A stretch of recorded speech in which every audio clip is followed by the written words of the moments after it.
Olá, estamos aqui para mais uma aula de neuropsicologia. Hoje nós vamos continuar falando da primeira unidade funcional de Luria, né, que se refere ao controle do sono e da vigília para as atividades cerebrais e corporais, em termos de funcionamento ótimo dos processos ligados ao metabolismo. Sem energia a gente não consegue funcionar. Só que não basta energia. É necessário que essa energia seja organizada e direcionada para determinadas atividades de foco. Ora, nós falamos a vez passada da SARA, né, que é associada à estimulação ascendente no sistema reticular. E essa estimulação ascendente está associada com o fato das informações serem recebidas diretamente do ambiente.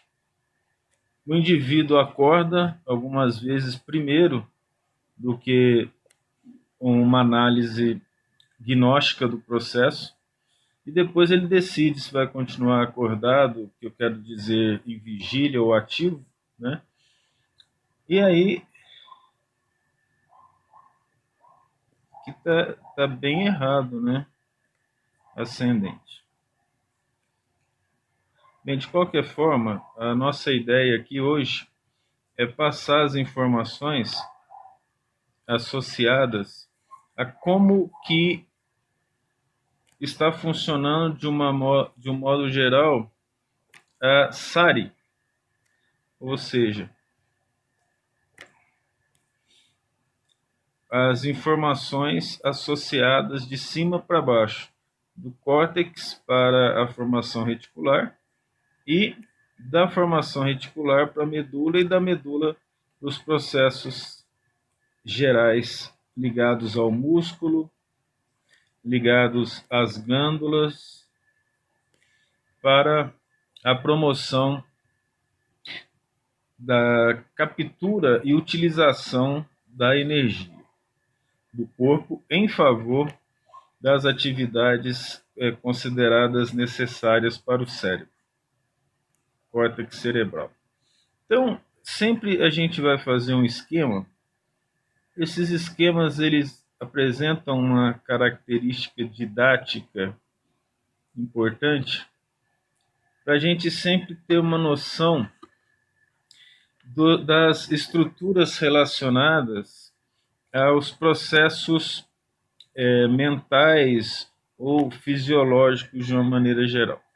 Eu vou marcar essa regiãozinha em azul aqui, ó, que nós vamos chamar de córtex mesial ou rinencéfalo. Rinos porque vem de nariz, é que no ser humano as estruturas associadas ao cheiro dos outros animais, elas se transformaram em áreas importantes ligadas ao controle emocional e à memória, aqui nesse caso. Uma outra estrutura de importância para a gente, associada aqui, é esse giro aqui em volta, que é o giro do símbolo, que dá a volta no corpo caloso.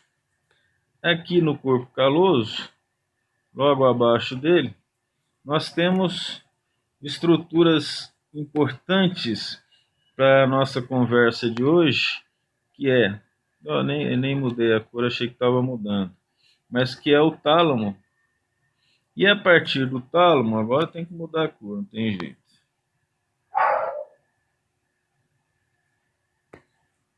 Sai aqui uma estrutura chamada hipotálamo, da qual nós temos a hipófise associada aqui nesse local. A partir dali, nós vamos para as regiões inferiores, né, basais do sistema neural, aqui, ó, nessa região, nós teremos a saída para o cerebelo. Claro que o desenho não está maravilhoso, né? Mas a gente precisa ter uma ideia das estruturas aqui, essa região do mesencéfalo. E aqui nós vamos marcar as cores que nos interessam, a parte da formação reticular, que está aqui em alaranjado.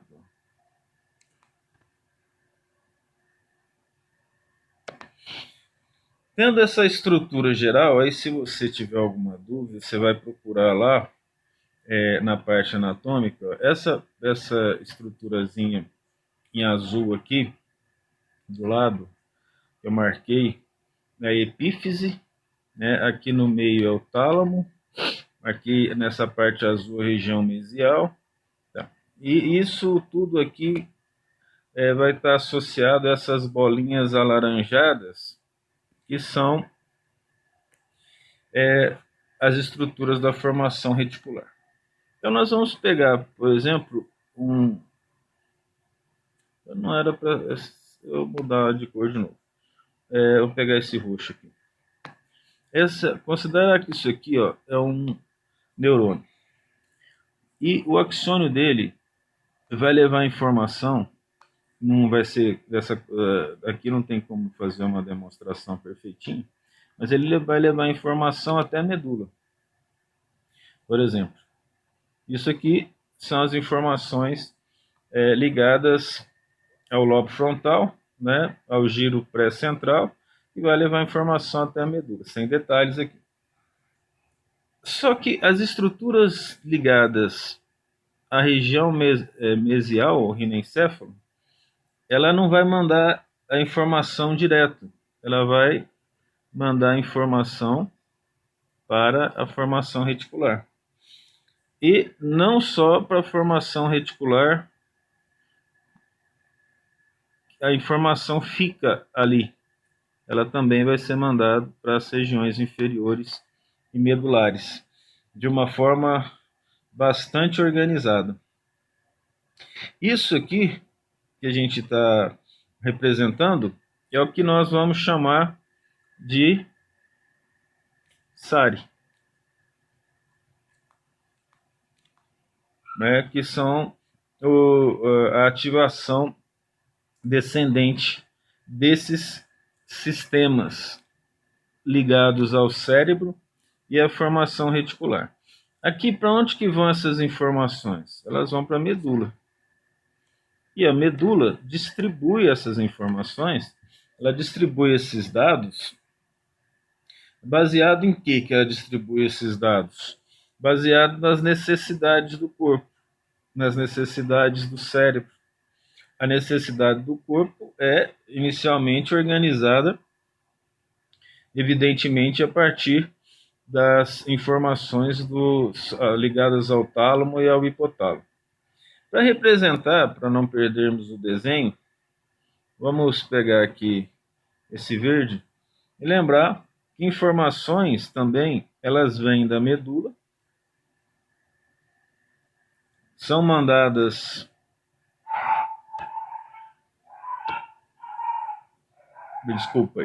mandadas para o cerebelo e são enviadas, passando aqui pelo tálamo, elas são enviadas para o córtex. Nesse caso, o córtex parietal. Vocês devem se lembrar disso, só para dar um exemplo.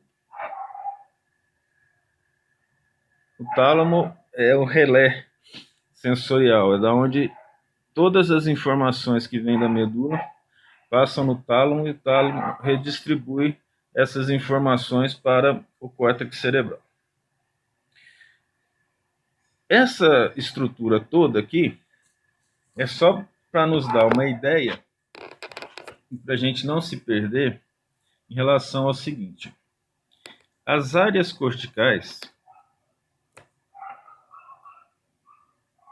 aquelas áreas responsáveis pelo controle das emoções, E essas áreas no córtex são as áreas mesiais desta estrutura aqui, ó, que nós chamamos de rinencéfalo, mesial do lobo frontal. E rinencéfalo, nós falamos, tem a ver com o nariz. Num cachorro, por exemplo, eles têm cerca de 20 mil mais neurônios para sentir o cheiro do que nós. E essa estrutura foi transformada no homem em estruturas responsáveis pela gnosia emocional, principalmente, e estados de consciência. Essas áreas corticais, elas mandam informações, principalmente o rinencéfalo, através das fibras chamadas córtico, porque a origem dela é no córtex, reticulares, porque elas vão para a formação reticular. São aquelas fibras roxas, eu acho, que saem aqui do rinencéfalo e vêm para a formação reticular.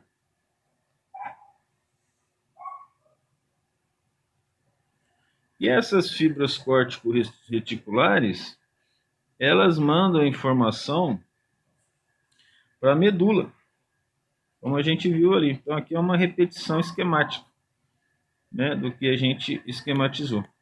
Ali na medula, o que é feito em relação a essas informações iniciais vindas do córtex? Reflexos espinais associados, excitabilidade muscular, músculo fica mais excitável. Vocês não podem esquecer daquilo que nós falamos, que foi a síndrome de Cannon, ou Cannon, que é a preparação para a luta ou para a fuga.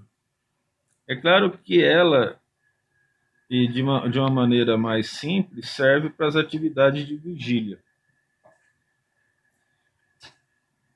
Excitabilidade da cóclea, a gente ouve melhor, o equilíbrio precisa ser controlado, em relação a isso. Aumento da sensibilidade geral, principalmente a discriminatória, mas a sensibilidade aumenta, essa sensibilidade, vamos dizer que o indivíduo fica mais ligado às informações do meio, né, mais apegado. E aumenta a atividade do sistema neural simpático. Não é, nesse caso, não é o autônomo em si, é o simpático mesmo, ligado novamente à estrutura de defesa, né, e luta. Então, essas características são as características gerais do processo do sistema de ativação reticular inferior, né, que é a SARI. Está ligado aos processos de obtenção de energia pelo indivíduo. Cabe agora a gente pegar essas informações e pensar um pouquinho mais em termos corticais mesmo. Então, no caso das áreas corticais que a gente comentou ali, vamos escrever de novo e vamos ver ao que ela se refere, de um modo geral, em termos de organização. Então, as áreas corticais estão associadas a um córtex mais velho. O que é esse córtex mais velho? É chamado de paleocórtex e arquicórtex, que são os córtex encontrados em animais menos desenvolvidos. Então, nessas áreas corticais aqui, que a gente está organizando, escrevendo, quem que entra no processo de estimulação das redes da formação reticular, né? Pré-frontal. No pré-frontal são as áreas inferiores ligadas a ele. No caso, o chamado gyrus orbital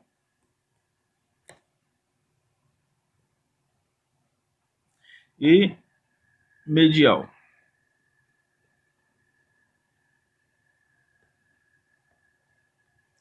E nós temos o que nós falamos ali, o rinencéfalo. O rinencéfalo é a parte frontal inferior e medial do cérebro. Quando você abre os dois hemisférios, localiza o lobo frontal, ali na parte inferomedial tem o rinencéfalo. E o rinencéfalo, como nós falamos, ele é formado por córtex antigos, né? Vamos chamar primitivos. Esse córtex, esses córtex, são o arquicórtex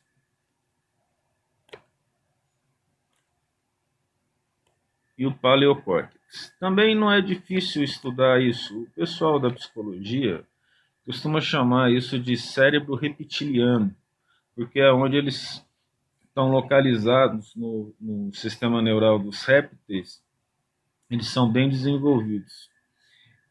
E ali eles associam as emoções, essas informações. Só que em termos fisiológicos, em termos, vamos dizer assim, científicos, essas informações só têm valor em termos de informação, mas em termos de fisiologia, a gente não pode dizer que nós temos um cérebro reptiliano. As mudanças foram muitas nesses processos.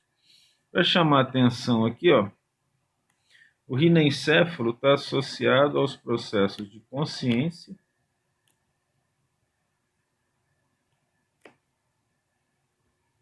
e emoções.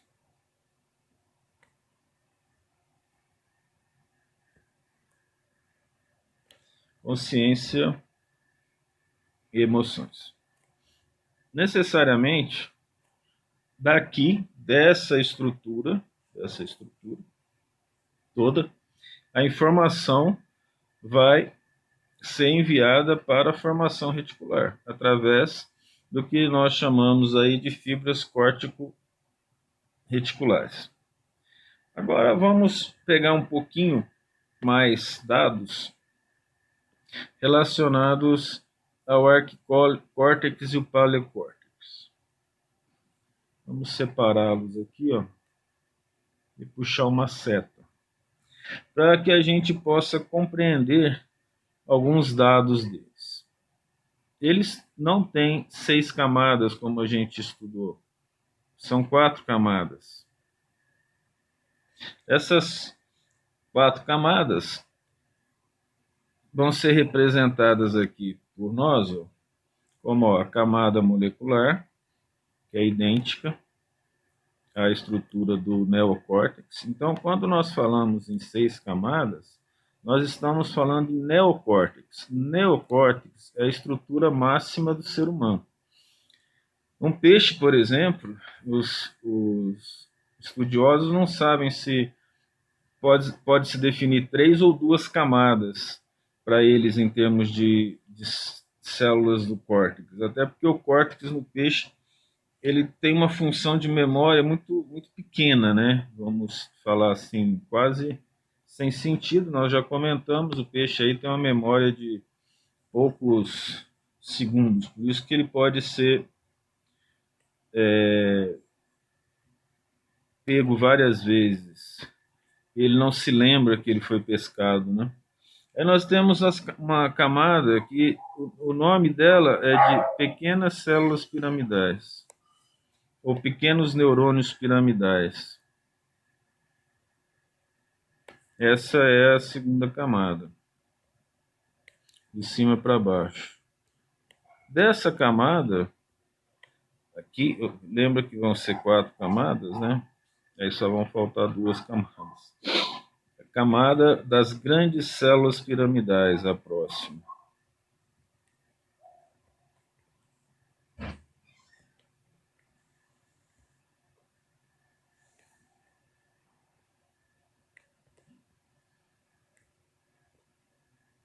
o nome já está dizendo, teremos células piramidais grandes aqui, né? E a quarta e última camada é chamada de camada polimórfica, que representa aquela camada fusiforme que nós temos no neocórtex, né? É chamada aqui polimórfica. Uma camada de células polimórficas. Várias formas. O nome está dizendo isso. Aí vamos fazer o esquema. Você vai ver que a base da organização funcional anatômica ela é a mesma para as camadas aqui.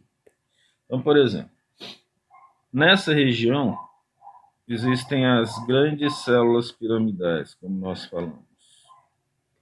E o dendrito apical, como acontece no neocórtex, se espalha pela camada molecular, como nós já falamos em outros momentos, né?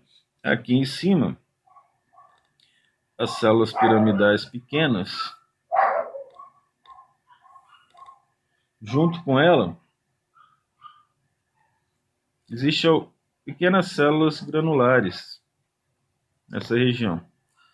O fato dessas estruturas primitivas terem muitas células piramidais fez com que vários pesquisadores considerassem e consideram ainda que as células piramidais são as células primitivas do sistema neural e a partir de pequenas células piramidais se desenvolveram as células granulares ou os outros tipos de célula.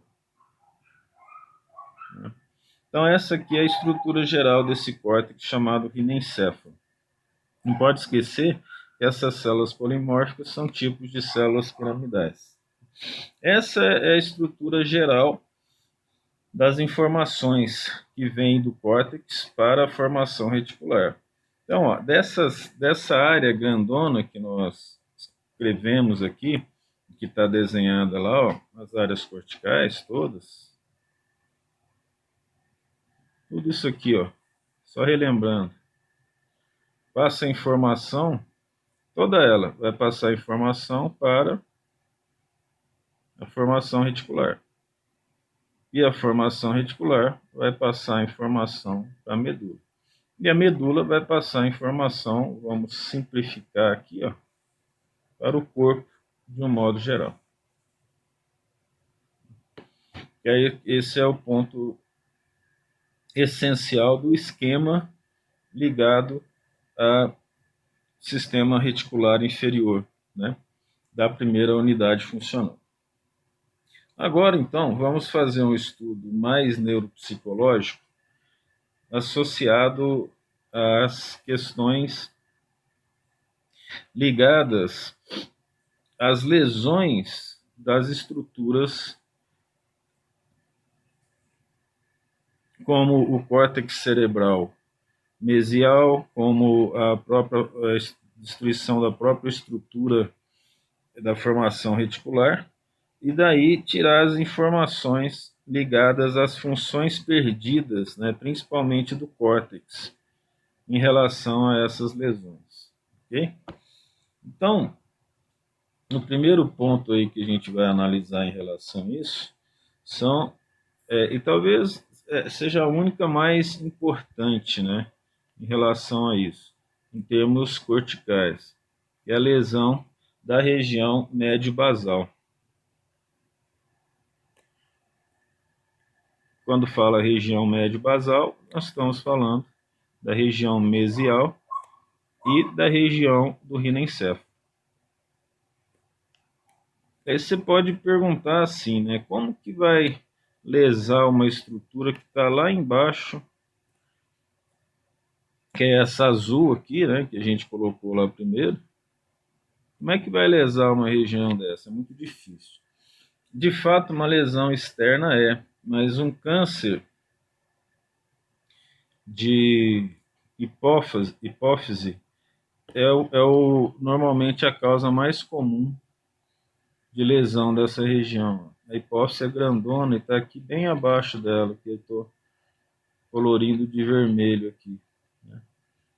Então, um câncer de hipófise ou de hipotálamo costuma gerar lesão nessa região médio basal, né? O, o que acontece quando ocorre a lesão? Ocorreu a lesão, quais são os pontos associados a isso? Primeiro, mais interessante, ocorrem alterações bioquímicas ligadas ao organismo. Isso mostra o controle das emoções associadas às interações químicas, das reações químicas, né? Essas alterações bioquímicas estão ligadas a quê? O desenho não vai poder ficar mais, mas está ligado principalmente às questões das necessidades básicas. Quando nós falamos necessidade básica em termos de vida, estamos falando principalmente de alimentação e reprodução. Então, essas necessidades básicas é a obtenção de energia e troca de genes entre os indivíduos, que é a reprodução. E outra coisa que afeta também é o humor. A gente fala humor aqui até por educação, estou repetindo Lúria, mas na verdade o que acontece é um aumento da raiva. Você pode lembrar isso, comida com raiva, quando se tenta tirar a comida de um cachorro, né? Por mais que ele seja amiguinho, bonzinho, a situação fica bastante complicada. Ele costuma avançar, né? Nesse sentido. Então, dentro dessas duas características aqui, o que mais que se observa? Lentidão. O indivíduo fica lento, bem lento. Lentidão do quê? Normalmente da voz, da fala. Fica bem lento em relação a isso. Ele perde a energia geral do corpo, tendo um tipo de aspecto psicológico, psiquiátrico, chamado anergia.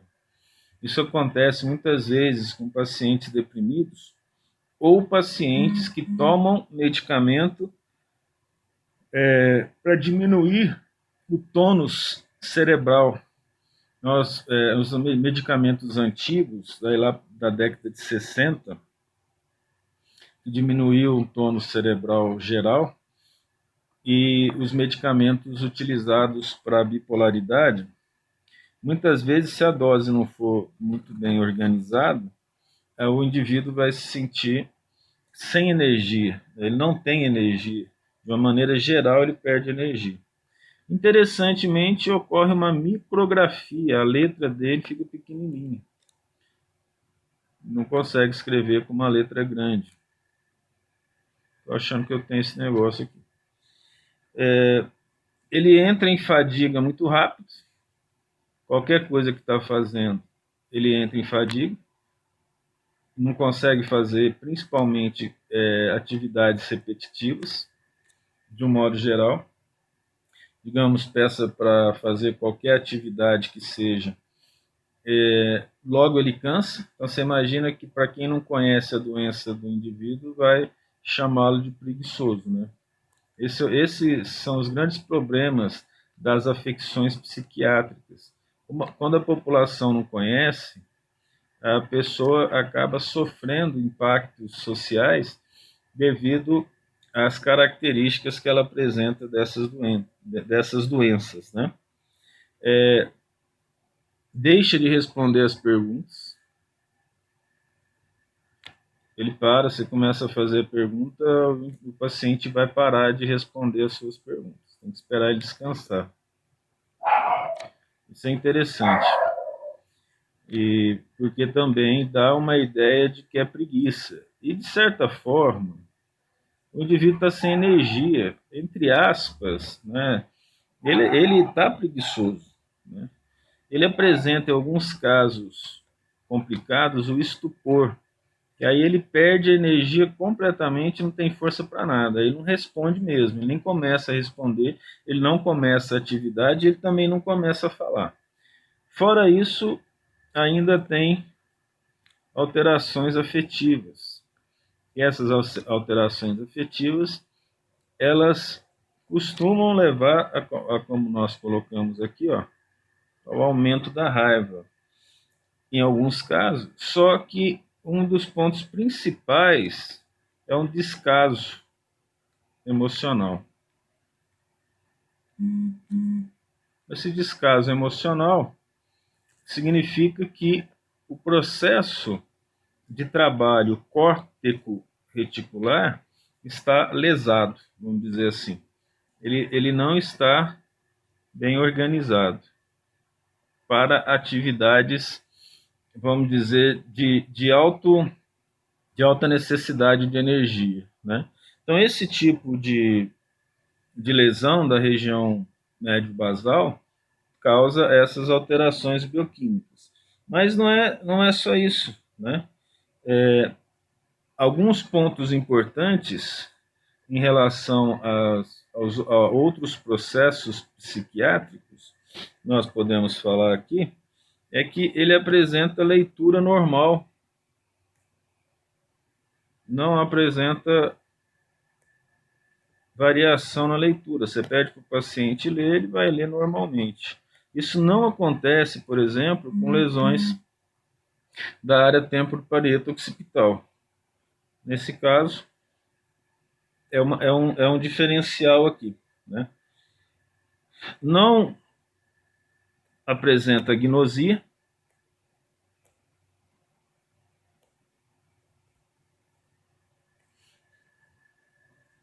nem apraxia. Então, novamente, quem deve lembrar lá das lesões dessa região temporoparieto-occipital, está vendo que esses aqui são os diferenciais. Associado a essas questões aqui, ó, o que ele perde de uma maneira geral? O que o paciente perde de modo geral? Ali foi mais específico, né? Ele perde a capacidade de regular o tônus geral. Esse tônus pode se considerar tanto o tônus cortical quanto o tônus muscular. Pelo que foi falado, você deve perceber que um está associado diretamente ao outro, né? Perde o controle das emoções. Lembra que associado às emoções está essa região mesial, né? Ou médio basal, normalmente isso é perdido, né? Isso aqui é característica geral de perda, quando ocorre lesão na região médio basal, principalmente em pacientes na qual se encontra um câncer, um tumor de hipófise de um modo geral, né? Essa situação aqui, nós podemos pegar alguns exemplos, porque se você perceber, essa parte aqui de cima se refere a um indivíduo meio sonolento.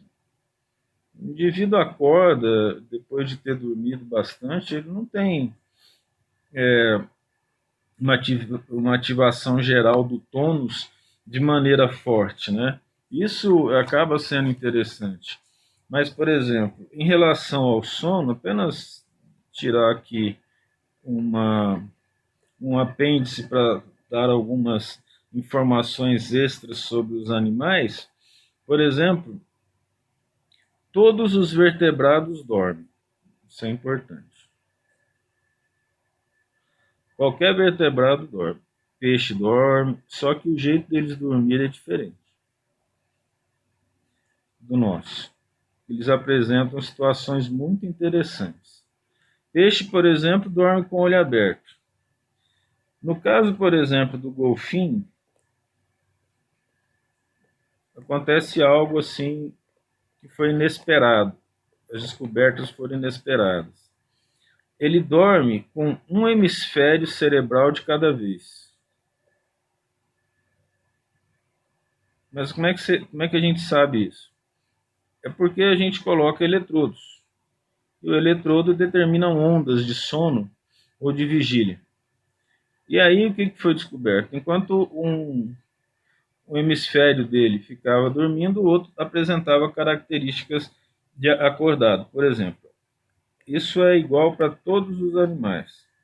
O eletroencefalograma do sono, ele é interessante, ele é assim,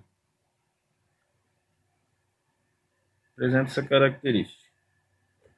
E da vigília, ele é assim. Dá para sair mais tremidinho aqui, tá? Mas essa é a característica de diferença entre eles. E algo interessante, e falta de sono mata. Você imagina um indivíduo estressado, né? Falta de sono mata. Estudos foram feitos em cães, ratos,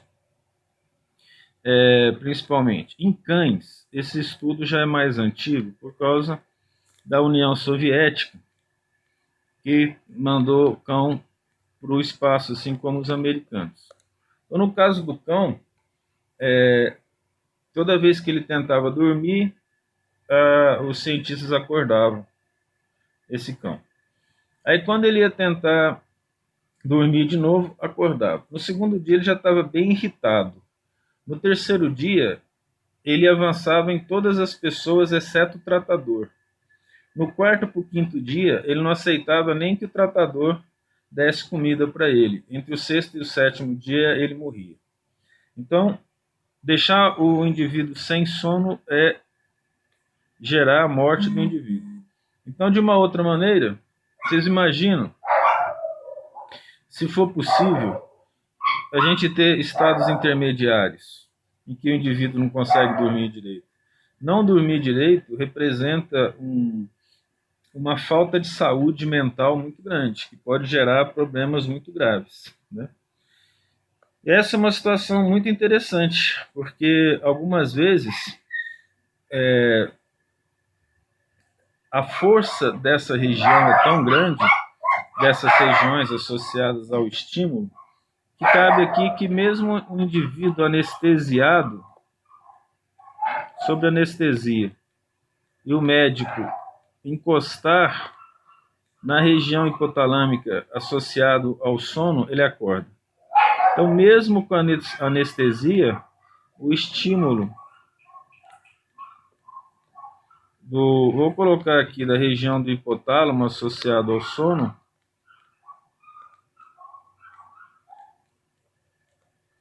o indivíduo acorda de anestesia geral.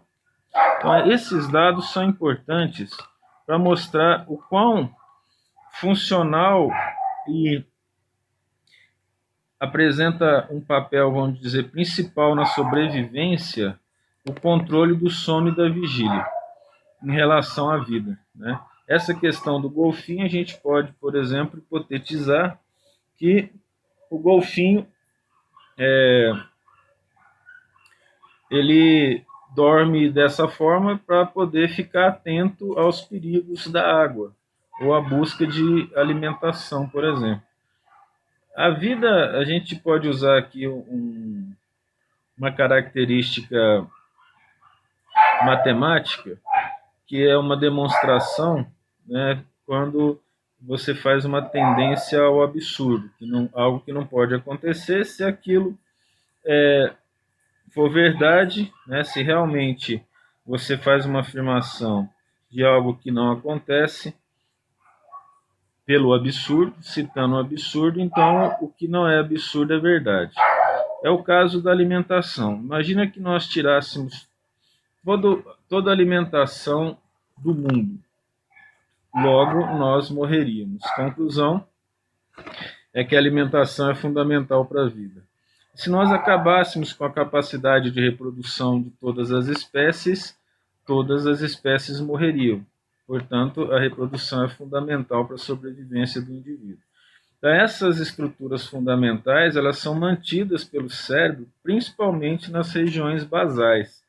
E a força dela pode ser observada através desse exemplo, né? A força que eu falo é de tomar a decisão de sobrevivência do indivíduo acordar diante de uma anestesia, né? Mas eu acho que eu vou puxar daqui mesmo, né? Vamos considerar isso aqui. Os neurônios dessa região do, do rinencéfalo, eles apresentam, não apresentam, na verdade não apresentam, eles não têm especificidade sensorial.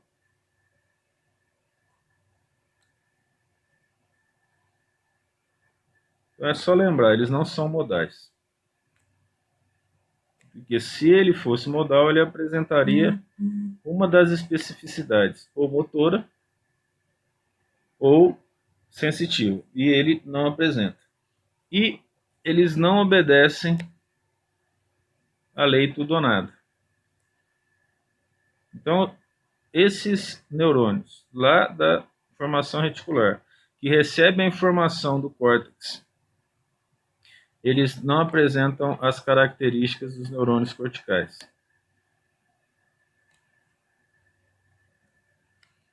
Ou seja, são informações inespecíficas. Não vai confundir inespecífica como inferior, não é isso. Inespecífica significa que não apresenta características sensoriais ou motoras. Isso aqui é fundamental que se entenda. Por que isso? Porque significa que eles podem disparar a qualquer momento, mesmo durante o sono. E pelo que nós vimos, mesmo durante uma anestesia, né? É fundamental a compreensão dessas informações aqui, desses neurônios, né?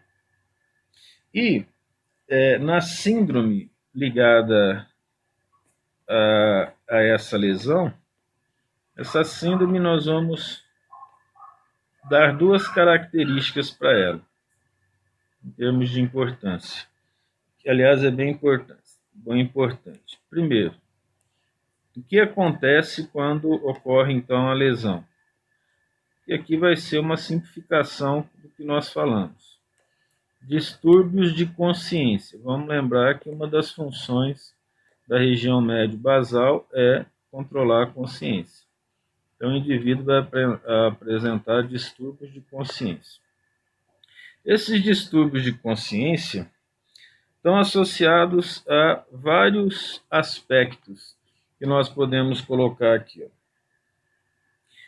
Problemas de orientação.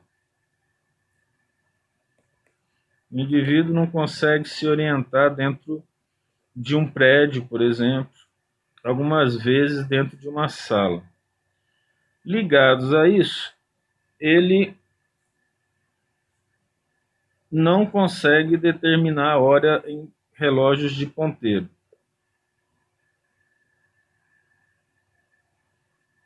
O que faz sentido, porque para isso precisa de orientação.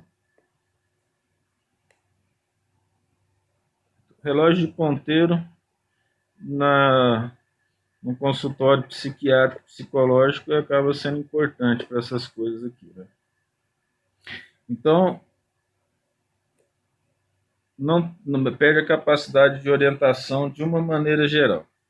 Em casos muito graves, ele não reconhece as pessoas que estão do lado dele, nem parentes, e muitas vezes, se ele está dentro do hospital, ele não reconhece o próprio médico. Ele vai ter essa dificuldade de reconhecer o médico. Quando ele não reconhece, é difícil, porque tem que começar tudo de novo, né? Eles fazem confabulações,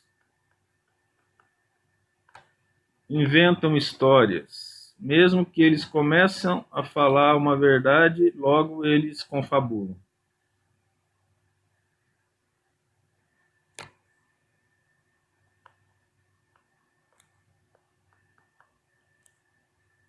têm dificuldade de falar a verdade, eles evitam contar a sua história de vida.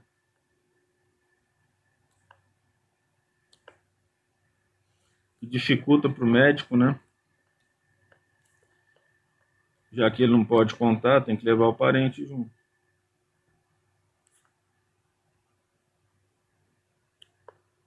Nem tudo isso aqui pode ser explicado com facilidade, né?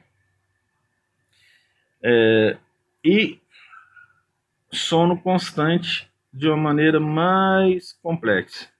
São os estados oniroides.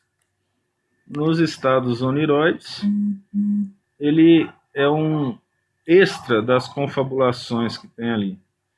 Inventam muita história, criam histórias que não são verdades e eles consideram verdades. Isso aqui normalmente também está associado às lesões da chamada zona límbica anterior. Essa zona límbica anterior está associada a essa região médio-basal que a gente está falando aqui. A outra coisa, obviamente, são defeitos da memória. Lembra que essas zonas estão associadas à memória e consciência.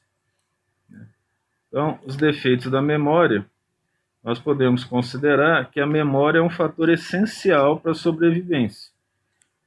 Inclusive, no passado, né, no homem primitivo, ele tinha que localizar os pontos de caça, tinha que localizar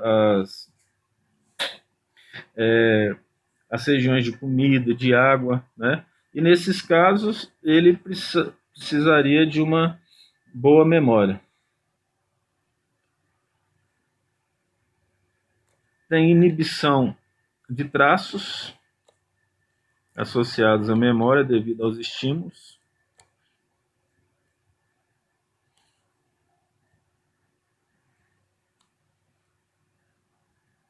Aqui no caso são traços de memória. Bom, seguindo o que nós falamos lá dos estados oniroides e confabulação, eles criam ilusões várias quando eles não se lembram de algumas coisas. Então eles vão criar ilusões para poder explicar aquilo da qual eles não conseguem se lembrar, da qual eles têm problemas, né? Isso é interessante, ele começa a ler uma história e depois ele começa a contar a história. Ele não continua o que está no livro, né? E também com figuras geométricas ocorre uma variação quando se perde, quando se pede para o paciente especificar uma determinada figura geométrica, a figura geométrica está clara lá para ele, mas aí ele fala que é outra. Pede para desenhar, ele desenha outra figura geométrica. Isso não é algo que o indivíduo faz conscientemente. Não pode esquecer que ele tem distúrbio de consciência. Essas coisas aqui são somadas, tá? E ele não gosta de contar as coisas, continuação lá de cima, ou seja, não produz relatos. Você pede para ele relatar alguma coisa, mas ele não relata. Como foi seu dia? Ele não conta. E algo interessante aqui, é que isso pode ser confundido com uma síndrome chamada síndrome de Korsakoff. A síndrome de Korsakoff também leva o médico menos previdente a achar que o indivíduo está com Alzheimer. A síndrome de Korsakoff é determinada por excesso de drogas, principalmente bebida alcoólica. Então, nesse caso, o indivíduo com bebida alcoólica ele perde a memória, ele perde a atenção, ele entra em estados oniroides, ele perde traços de memória. Então, se não fizer uma análise coerente, pode achar que ele está com síndrome de Korsakoff. Mas, se souber a história de vida dele, se o indivíduo não bebe muito, porque a síndrome de Korsakoff é para indivíduos que bebem muito desde cedo. Então, nesse caso, você já descarta. Quanto à questão do Alzheimer, por causa da perda de memória e de consciência. Então, muitas vezes o indivíduo bebe bastante, aí lá com 35, 40 anos ele recebe a informação que ele tem Alzheimer e um Alzheimer precoce, mas muitas vezes não é, é a síndrome de Korsakoff. Na síndrome de Korsakoff é possível que exista, se o indivíduo parar de beber, uma certa recuperação, né? Mas essa recuperação ela precisa ser feita com cuidado, com tratamento especializado e com a vontade do indivíduo que está associado a isso. Eu indico para vocês fazerem um estudo do circuito de papéis associado às emoções, ao sistema límbico, em termos anatômicos, porque parte é, da, dessa síndrome que a gente está falando, né, da lesão da região médio-basal, a região médio-basal faz parte do circuito de papéis ligado às emoções. Se estudar com mais detalhe, vai ver que também ele está associado à memória e comportamento.